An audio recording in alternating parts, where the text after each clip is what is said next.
দারোগা বাবু এবং হাবু। ভবানীপ্রসাদ মজুমদার। থানায় গিয়ে সেদিন ভোরে বললে কেঁদে হাবু, নালিশ আমার মন দিয়ে খুব শুনুন বড়বাবু। চারজন ভাই আমরা, একটা ঘরে থাকি। দুঃখে আমি সারা দিন রাত ভগবানকে ডাকি।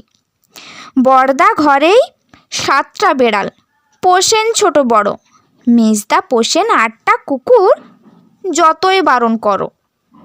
সেজদা পাগল 10টা ছাগল রাখেন ঘরে বেঁধে, গন্ধে তাদের প্রাণ যায় যায়, মরছি কেঁদে কেঁদে।